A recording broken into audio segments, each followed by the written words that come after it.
Guys to YouTube channel Green Den Investment. आज की video में हम एक सीरीज को कवर करने जा रहे हैं जो कि होगी हमारे shares for long term. Long term के लिए हमें कौन कौन से स्टॉक में इन्वेस्ट करना चाहिए, उस पर हमने एक सीरीज बनाई है। हम कोशिश करेंगे कि इस सीरीज में हम कम से कम अपनी 10 वीडियो बनाएं। चलिए शुरू करते हैं हम अपनी पहली वीडियो से।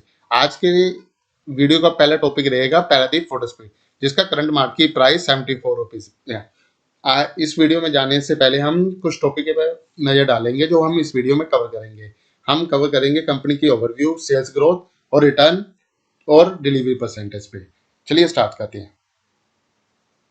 Pradeep Phosphates Limited is one of the leading India private sector player in phosphatic fertiliser.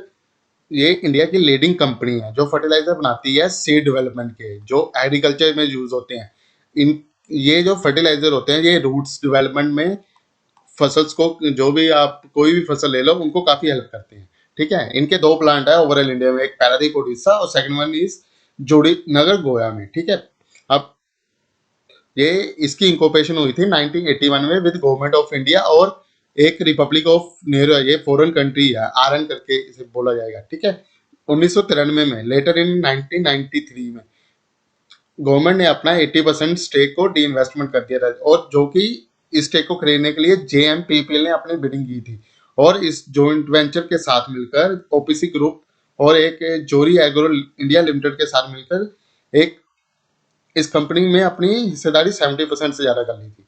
और इन मई 22 में जब इस कंपनी का आईपीओ आया था, गवर्नमेंट ने अपना रिमेनिंग 20%, ओवरऑल 20% स्टेक भी इस इस आईपीओ के थ्रू डी इन्वेस्ट कर दिया था। अब ये कंपनी ओवरऑल, इसके जो प्रमोटर हैं वो हैं जेएमपीपीएल विद ए होल्डिंग ऑफ 5-6% के आसपास। ठीक है, अब मूव करते हैं हम सेल्स पे। मार्च 2017 में कंपनी की सेल थी 3.6 बिलियन। ठीक है, 3600 करोड़। उसके बाद ये मार्च 23 में कंपनी ने अपनी सेल जो रिपोर्टेड की वो 13,000 के आसपास रिपोर्टेड की।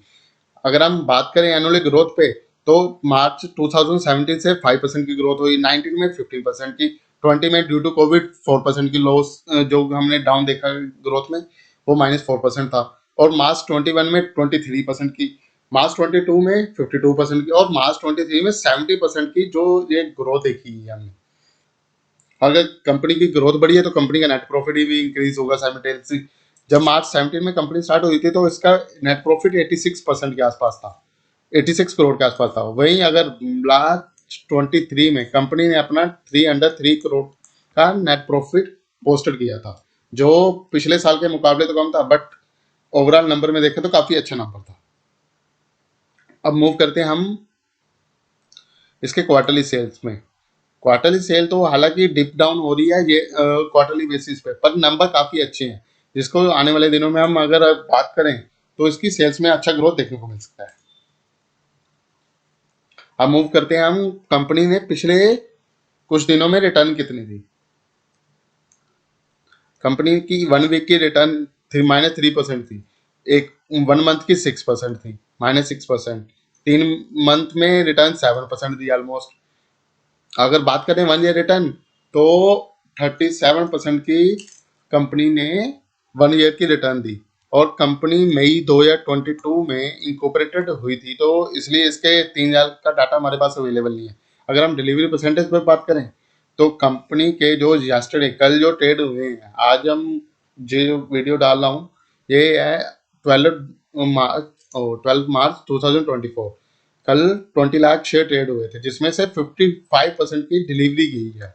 यानी अगर मान लो किसी 100 बंदे ने ट्रेड मारा तो उसमें से 50% ऑफ द जो शेयर थे वो डिलीवरी पे गई हुई। 1 वीक की डिलीवरी परसेंटेज अगर मैं बात करूँ तो 48% थी। अगर मैं 1 मंथ की बात करूँ तो वो भी ऑलमोस्ट 42% के आसपास थी। अब मूव करते हैं हमारे मेन पार्ट पे। आरओई की बात करूं तो मार्च 70 से लेकर मार्च 23 तक रिटर्न ऑन इक्विटी जो कंपनी ने अपने प्रमोटर्स को दिया है वो ओवरऑल 9 और 10% के बीच में है।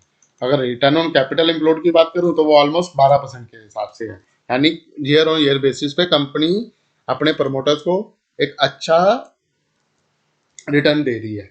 इसी भाव को लेकर इस कंपनी को अगर आप इन्वेस्ट करते हो तो आने वाले दिनों में आपको काफ़ी अच्छी रिटर्न देखने को मिल सकती है। इसका करंट मार्केट प्राइस 74 के आसपास है। अगर 1 ईयर की बात करें तो मैं इसका टारगेट जो ज्यूम कर रहा हूँ 140 150 के आसपास मेरा टारगेट रहेगा। आज की वीडियो के लिए इतना ही। Thanks for watching.